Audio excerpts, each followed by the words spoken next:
Allt sem tengist íþróttum. Sportátturinn mánudagskvöld á Suðurland FM. Pepsi Max og Tuborg kynnir tónlistarhátíð Kótilettunar 2017. Framkoma meðal annars Stuðmenn, Stuðlabandið, Daði Freyr og fleiri. Miðasala á tix.is og Galleri Ósson Selfossi.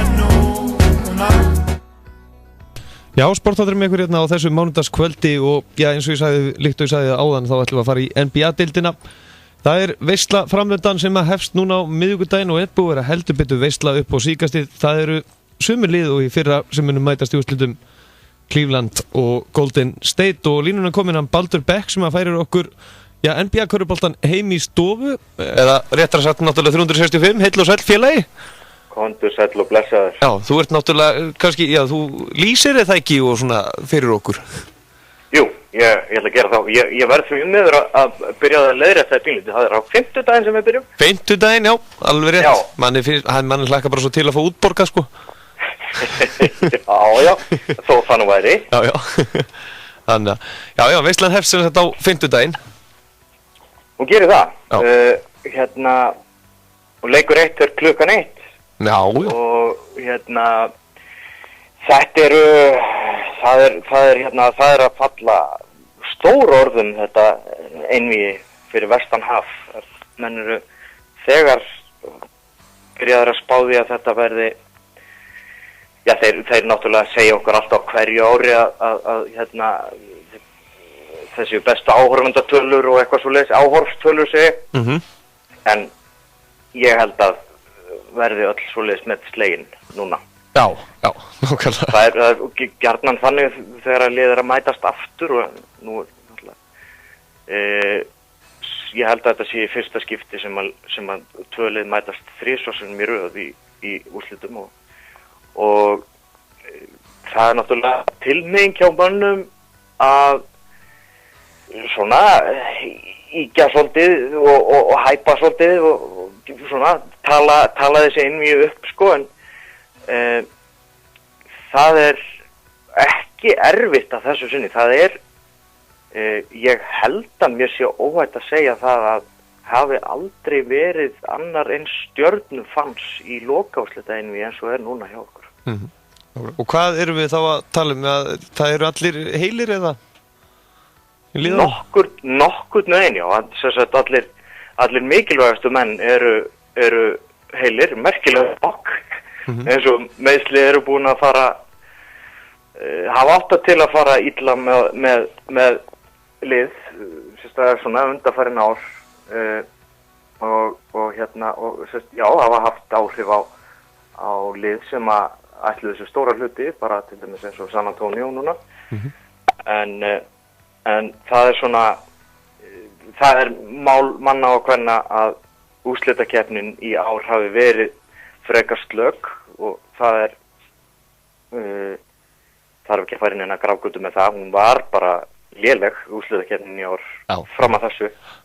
En við fyrirgefum menni það, hugsaði, með þessum lokaúrslitum.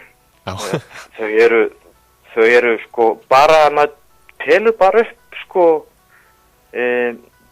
undanfarin ár höfum við gjarnan verið að sjá lið, og bara ekkit undanfarin, bara alltaf verum vön að sjá lið sem eru komin í lokaúrslit í NBA. Þetta er yfirleitt lið sem eru með lágmark 2 stórstjörnur, sko. Það er mjög algengt, kannski 1 stórstjörnu og svo nokkra mjög góða menn eða 2 superstjörnur og undanfarin ár höfum við verið að sjá lið með 3 superstjörnur. Við fengum Miami liðið með Ben Waite, Chris Bosh og LeBron James og svo við verið að fá til dæmis náttúrulega og Cleveland, og meistarar Cleveland eru með Kevin Love og Kyrie Irving og LeBron James. En ég held að við hefum aldrei séð eins svakalega pakkað lið eins og Golden State liðið er núna. Þeir eru í rauninni með 4 stjörnuleikmenn. Og þeir eru með, og bara ef við bökkum og tölum úrslita einvíið allt í senn, þá erum við með, það eru leikmenn að mætast í þessu einvíið sem að hafa fengið hlotið nafnbótina leikmaður ársins í NBA-deildinni síðustu, ég man ekki hvað mörg ár, 4-5 ár. Curry náttúrulega síðustu 2 ár, Kevin Durant þar á undan, LeBron James þar á undan. Og þetta allt sko, þetta ekki bara nöfn, stundum er að komast, eru menn að komast í lokaúrslið sem eru nöfnjú en eru kannski komnir að léttast að skeiði eða eitthvað svolítið. Þetta eru strákar sem eru allir alveg hreint í blóma lífsins sko. LeBron James er svona orðin fullorðnastur af þessum stjörnum en hann er bara 32 ára. Já, nákvæmlega, það er nú ekki mjög aldur. Og þú veist, og svona menn eins og Stephen Curry og Kevin Durant og þessi kallar, þeir eru sko og innan við 30 sko. Þannig að þeir eru allir alveg sko gjörsamlega á toppnum sko. Já. Og það eru, ég var að telja saman að ganni minn í dag, ég held að séu sko, við erum með minnst ákvæmst 5 leikmenn í þessu einvíi sem að geta skora 50 stig nánast þegar þeim sýnist, ef sá gállin er á þeim sko, ef þeir hitt á þannig leik, þá ef einhver er að skora 50 stig, það er ekkert, það myndi enginn reka upp stóra augu, skilur við. Já. Og það er ekki endilega sko allir þessi stjörnufans, við erum með Stephen Curry og við erum með Kevin Durant og við erum með LeBron James og við erum með Kyrie Irving. En svo eru menn fyrir utan þessar stærstu stjörnur, þessar menn eins og Klay Thompson sem hafa skorað 60 stig í leik á 30 mínútum og með menn eins og Draymond Green sem er besti varnarmaður heims og býður upp á þrennur reglulega og svona. Það er endalaust úrval af úrvals leikmönnum í þessari seríu. Það er bara einhvern veginn sko. Maður veit ekki hvar á að byrja og svo eru sögur svona litlir þræðir inn í þessu eins og það að þjálfari Golden State sem er að þjálfa liðið sem er náttúrulega aðstoðar þjálfari liðsins af því Steve Kerr var í enn einni aðgerðinu á baki í baki og getur sennilega ekki stýrt liðinu að minnst til að byrja með í NBA. Þannig að aðstoðarþjálfari Mike Brown sér að stýra Golden State liðinu og hann er náttúrulega fyrrum þjálfari Cleveland. Já, hann þekkir vel til. Heldur betur og hérna, það er svona bara eina af þessum sögum. Þegar liðin búin að mætast 3. ári í röð og 2015 vinnur Golden State í Cleveland og 2016 vinnur Cleveland í Oakland. Þannig að þau eru svona og svo eru þau með Kevin Durant þarna sem að hefur einu sinni komist í lokaúrslit áður en hann fór til Golden State og þá tapaði hann, fyrir LeBron James. Já. Og Miami, þannig að það eru endalausir vafningar í þessu. Þeir eru náttúrulega, Durant, það er náttúrulega svolítið fróðlegt að fylgjast með því að, hann náttúrulega vil væntanlega fara að fá sér þennan blessaða hring sem hann hefur sótt eftir síðustu ár. Heldur betur, það var það sem að vakti fyrir honum þegar hann ákvað að ganga til liðs við Golden State liðið síðastliðið sumar eftir að hafa tapað naumlega fyrir því í seríu með sínu frábæra Oklahoma liði. Já, þeir voru nú ansi nálætti í fyrra að fara komast í 3-1 á móti þessu Golden State liði. Já. En töpuðu samt. Það voru tvær seríur í röð sem það sem annað liði kosti 3-1 en tapaði samt. Það var að svoleið skuli gerast að eitt lið skuli verið í 2 svoleið seríum í röð ég ætla ekki að reyna að rekna hverja líkurnar eru á því sko. Þetta gerist svo sjaldan. En hann er ef hægt er að tala að sé pressa á einhverjum svona umfram aðra þá er það sjálfsögðu Kevin Durant hann ákvaða að fara í þessi umdeildu vistaskipti og gerði allt vitlaust fólk tók því bara reynilega persónulega að það þykir ekki stórkallalegt að ganga til liðið sem þú tapar fyrir. Nei. Sérstaklega ekki ef það er lið sem að á NBA metið yfir að vinna flesta leiki í deildakeppni og sem sagt, voru náttúrulega bara var strangt til tekið besta liðið deildarinnar.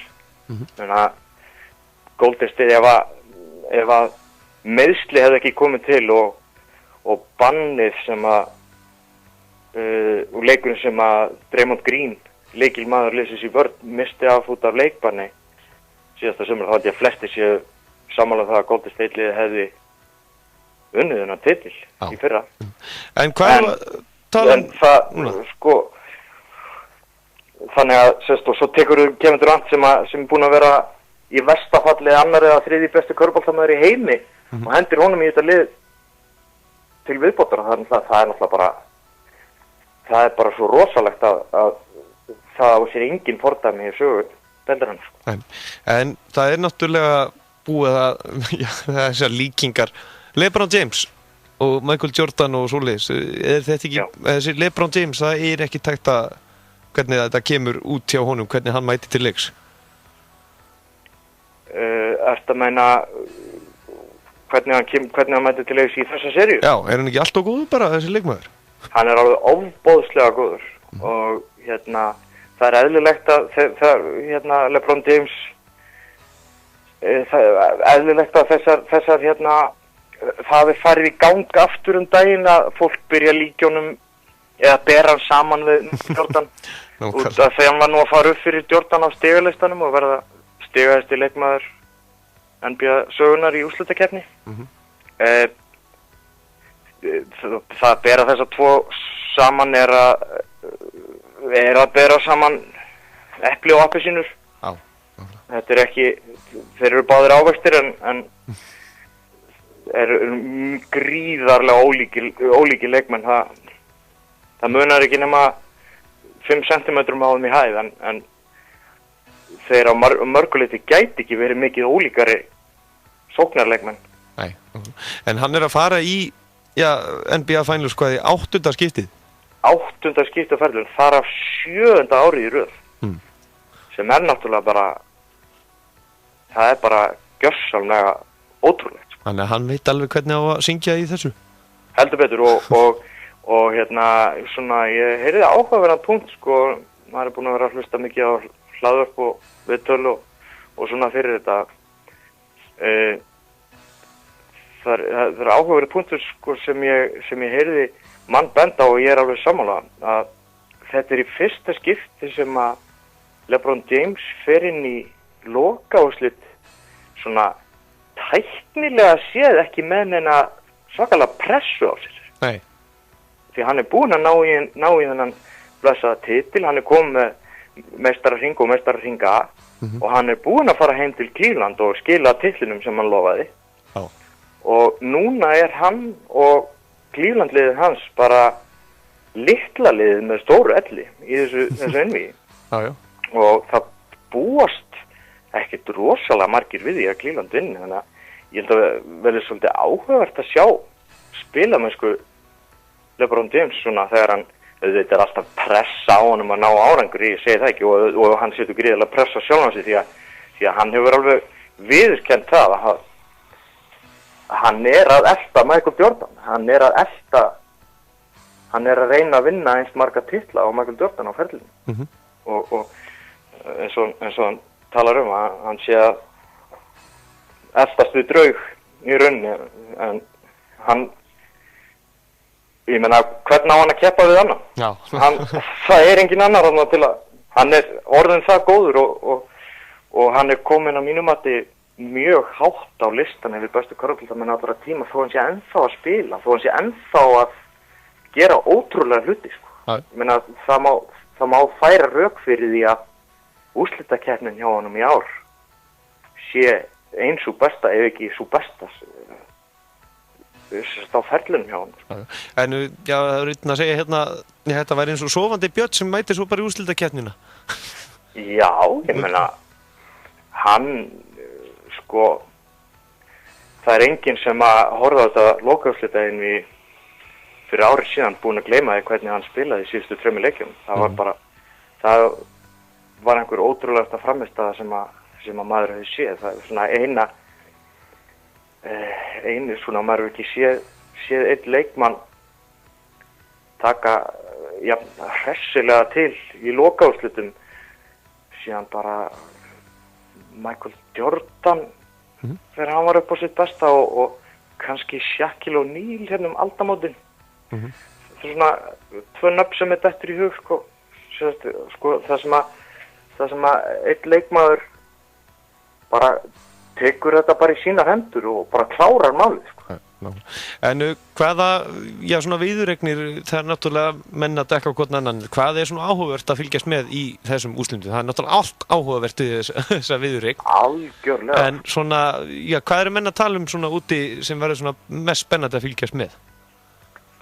Það er eins og segir, það er bara take your pick eins og þeir segja.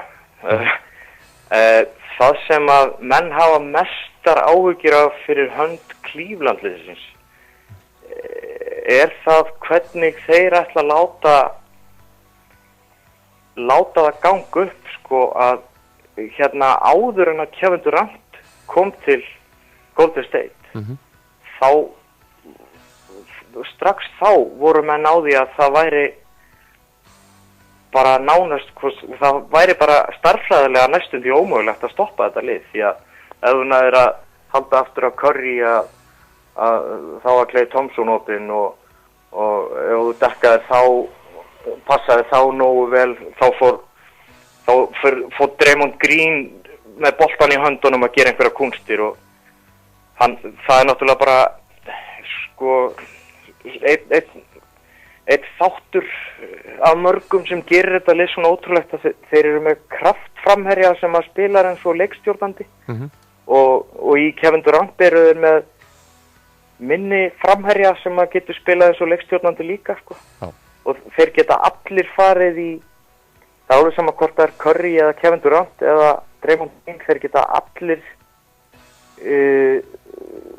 komið upp með boltan og farið í eitthvað skona tvímenning, farið í vegg og veltu eins og maður segir pick and roll og skapað allt góðir sendingamenn, góðir varnamenn, það er varla veikan blett að finna, þannig að menn eru svolítið að spá í svona þessir veikari varnamenn hjá Clevelandinu, eins og kannski svona Kyrie Irving og kannski sérstaklega Kevin Love. Menn eru svolítið að því Kevin Love er búinn að spila ofboðslega vel, sérstaklega í Boston-seríunni, þá var hann að spila eins og höfðingi fyrir Cleveland. En hann sko, þegar hann var náttúrulega meiddur þegar liðin mættust 2015 en á síðustu leiktíð sko gátu þeir Cleveland ekki leyft sér að nota hann kannski alveg eins og þeir hefðu vilja því að þegar hann er þarna inn á þá gengur sóknarleikur Golden State svolítið mikið út á það að vera að koma honum í erfiða aðstöðu eitthvað staðar út á velli og þurfa að dekka menn sem hann ræður ekki við að dekka út á velli og jafnframt þá toga hann í burtu frá korfinni og það sem að honum líður best og þannig að það eru svona alls konar svona skákir sem að verður rosalega áhugavert að sjá og einmitt bara þessi breyta að það verður sennilega Mike Brown sem að stýrir Golden State liðinu en ekki Steve Kerr. Það er að mínum að talsverðar sko áherslu breytingar hjá Golden State þó að þeir sko Steve Kerr vil láta boltan ganga og finna opnamannin ef við afgreiðum þetta einfalt. En Mike Brown er meira svona þjálfari sem að svona vil finna veikleikan í vörn mótherjans og kannski einblína svolítið á hann. Þannig að það getur vel verið það verða tvímælalaust svona öðruvís áherslur. Annað bara enn eitt dæmi sem verður óhemju áhugavert að sjá. En veislan hefst á fimmtudaginn og þetta er nú bara á kristilegum tíma, leikurinn byrjar 1 er það ekki núna? Hann byrjar, leikur 1 er klukkan 1 á fimmtudagskvöldið og það getur vel verið að við reynum að vera með uppbytuna þátt jafnvel eða eitthvað svoleiðis ef það er svona, það er í vinslu að skoða það. En svo er sko, það er náttúrulega eftir að formatinu í lokaúrslitunum að breytt og eftir að því var breytt úr 2-3-2 í 2-2-1-1-1 sem sagt bara sama fyrirkomulega og er á fyrri umferðum. Þá lengja þeir tíman á milli leikja og eitthvað svona. Það er eini gallinn við lokaúrslitin, en það er þessi bið eftir leikjánum. Það er svo langt á milli leikja. Það er ekki stutt á milli nema leikja 3 og 4. Það sem eru 2 dagar á milli, annars eru 3 dagar á milli. Það er ríkalega erfitt að bíða eftir því. En við erum heppin, já, það er eins og þú segir, 5. klukkan 1 er leikur 1 og leikur 2 er svo ekki á sunnudaginn, en það góða við það að hann er á miðnætti á sunnudaginn og það góða við það er að það er frídagur hjá mörgum daginn eftir. Já, nákvæmlega. Þannig að það er um að gera og hann er á skárri tíma á miðnætti, þannig að það er óhætt að mæla með þessu. Og bara ef að, þú veist, fyrir fólk sem hefur einhvern áhuga á körfubolta, sko, þá er þetta algjört skildu áhuga. Menn geta náttúrulega bara hoppað beint inn í þetta núna í úrslitakeppnina því að það er hægt að sjá allt meðal annars á NBA Ísland, sá ég, bara allt fyrir úrslit. Já, það er maður reynir að vera með alltaf, maður er með þessa dagskrá þar og svo sem sagt, ef maður verið að fjallum umferðina sem búnar eru og svo fer maður að setja inn einhvers konar upphittanir og spárur og eitthvað svona næstu daga, sko. Ég veit nú að grípa þig, hvað ertu búin að lengi með NBA-blogg á Íslandi? Ætli sé ekki búin að vera með þetta með einhverju smá hlé svona 10 ár, eitthvað svoleiðis, eitthvað eða meira jafnvel. Eitthvað svoleiðis, en NBA Ísland síðan sem sagt í núverandi mynd er búin að vera í gangi síðan haustið 2009. Þetta eru orðnar ansi margar blaðsíðurnar. Já, en já, það var allan að veisla framöndan en það er hægt að fylgjast með þessu og Stöð 2 Sport sýnir leikinni í beinni. Hvenær ferðu í sumafrí? Ef þetta fer í 7 leiki? Ef að þetta fer sem sagt alla leið, þá verður leikur 18. júní. 18. júní, já. Á miðnætti, þannig að það er leikdagarnir eru 1., 4., 7., 9., 12., 15. og 18. Það er náttúrulega, það er það sem að ég hef svo að sé allir að vonast eftir að þetta einvígi fari alla leið eins og það gerði síðast.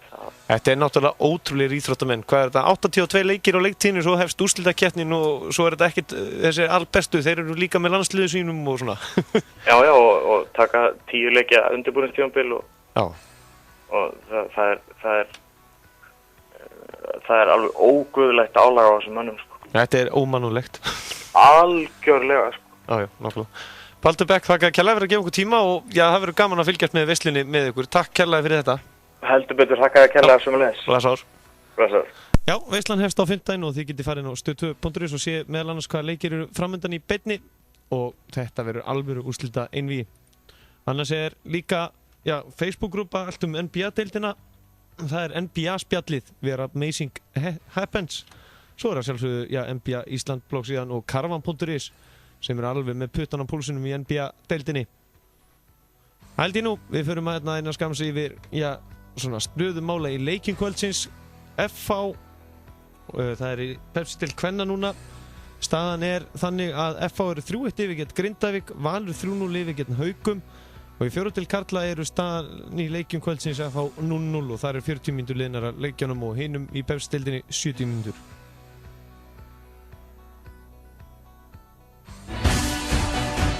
Þú ert að hlusta á sportþáttinn mánudagskvöld á Suðurland FM. Allt það góða sem íslensk náttúra